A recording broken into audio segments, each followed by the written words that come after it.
Okay, so welcome back to the League of Lauralism, and today I want to talk about higher purpose and how higher purpose can transform our society to become healthy again.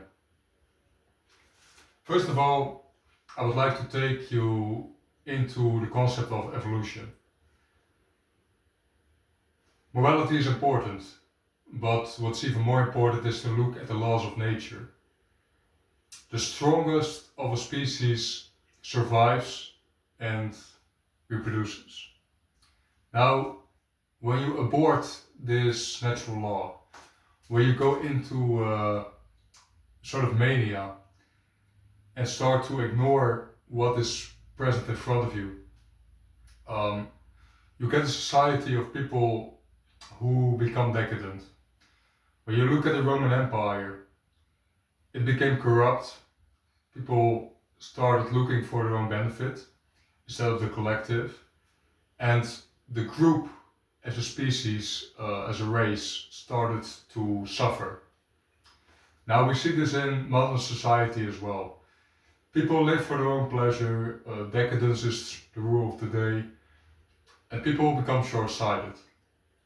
Hence why the economy is crumbling and why older people get put into retirement homes. There's a lack of respect, and the reason that China is thriving now is because of Confucianism.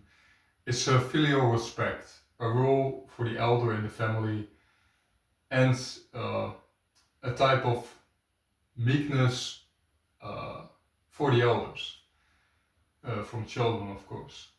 So, filial piety is extremely important. We had this in the Middle Ages, but it has crumbled since like 1950s, 60s, along with the decline of Christianity. I'm not a Christian. I think, well, I was a Christian.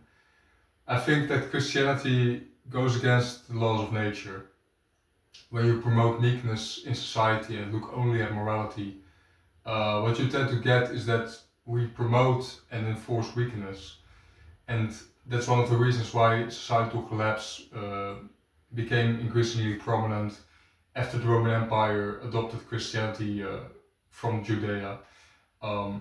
So I advocate for a decline in Christianity and a purely scientific look at nature. This also coincides with social Darwinism.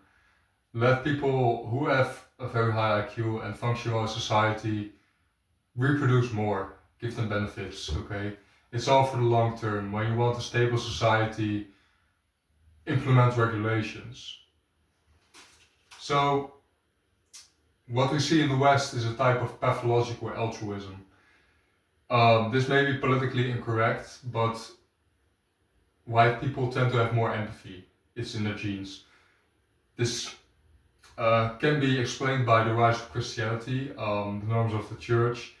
These became normalized, and people that weren't empathetic tended to reproduce less because they were cast out of the society. Now, with Islam and Voodoo, it's completely different. It's not based on empathy. When you look at how we can introduce this new society, first of all, there has to be a revolution. Because democracy, especially in the Netherlands, is dead. A moron's vote has enough value as an intellectual vote. So, a revolution is necessary. With this, ideally, will rise a new aristocracy, also called Philosophers' League, like Plato's Republic, in which people who strive for a higher ideal get put in power.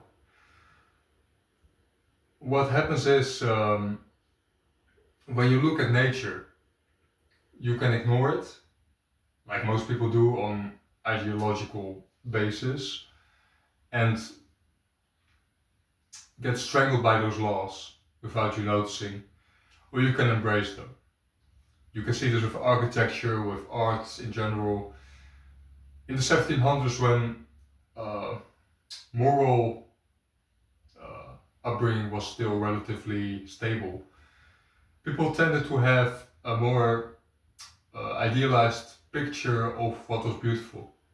Today, with modern art, it's like decadence par excellence. It's like having a beautiful cake made made by a bakery that's in business for 200 plus years, and just squashing it, putting all this decoration on top that's not beautiful.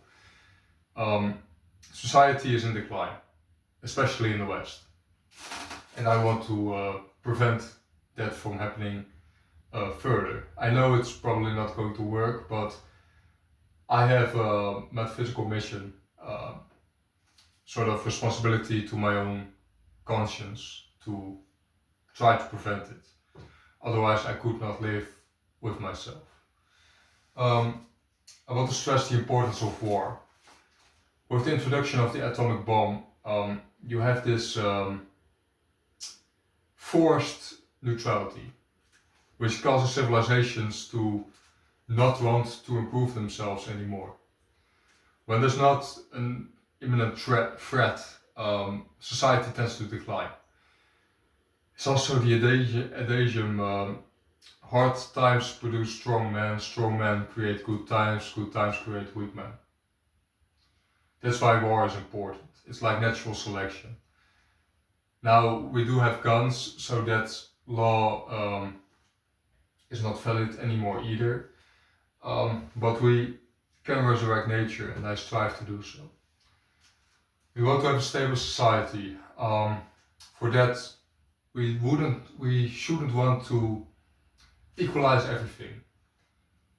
Most people don't really think. When you want to have a society that functions, you have to have a new aristocracy, like I said, but you also want to promote excellence, okay? Modern schooling is designed to equalize everybody, okay? Maybe some smart students get a little bit of help, maybe the less capable ones get help, but overall, it's not for the promotion of excellence. You really have to go to a private school for that. I'd rather have 10 individuals who are geniuses than 1,000 who are mediocre.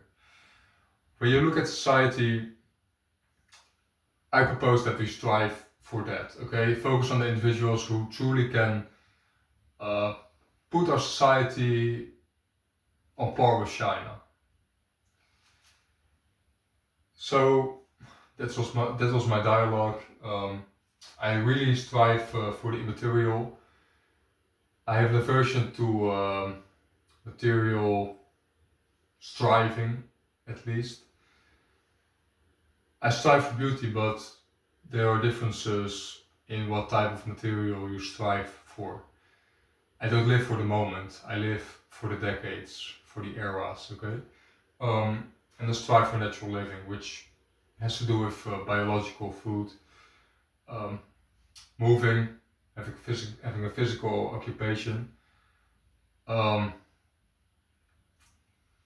in National Socialist Germany, you had an organization, I don't know the name specifically anymore, but it was like the Arrowman League or something, and it had to do with the Back to the Land movement, because they saw that urban society with all its luxury tended to decline, and villages in which people still had to do farm work tended to prosper. So I am all for the Back to the Land movement, natural living, and natural behavior. That was a little bit of my proposal for a new society and a new future, and again the rise of Western civilization. Have a great and productive day. Bye.